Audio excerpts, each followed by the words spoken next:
I was catching up with one of my best friends on the phone last week. I was talking to her about all of her college classes and her dating life.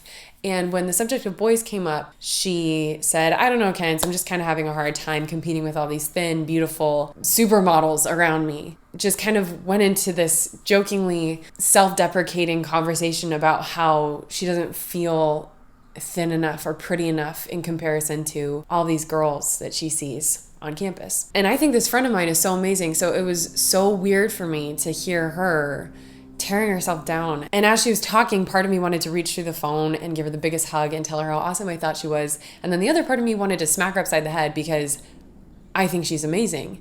And then I realized that I've been her, and I did feel that way for a really long time. But I've come a long way as far as loving myself and loving my body and having self-confidence.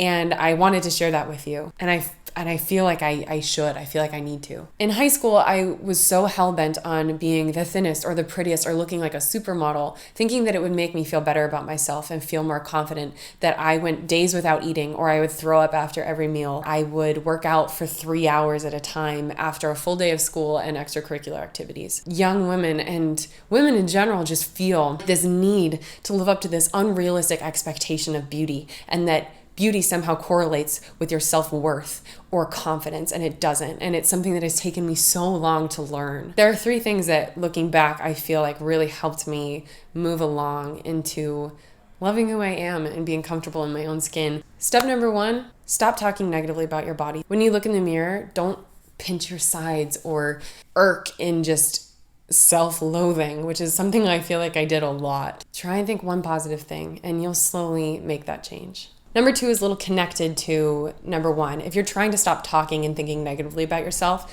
you also need to distance yourself from people who do the same, either about you or about themselves. Negativity is contagious, and I think we learn it and we hear it from other people, and then we internalize it. Surround yourself with people that make you feel awesome and who think they're awesome, who think you're awesome, who are confident and self-assured and know who they are and their worth, because that's also contagious.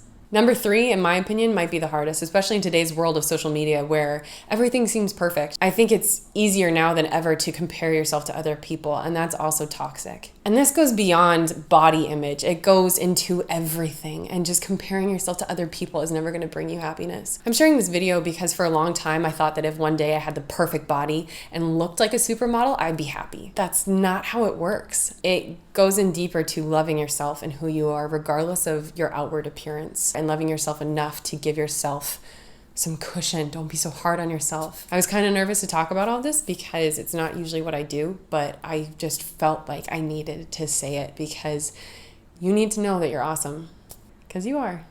Love other people, love yourself, and I'll see you next week.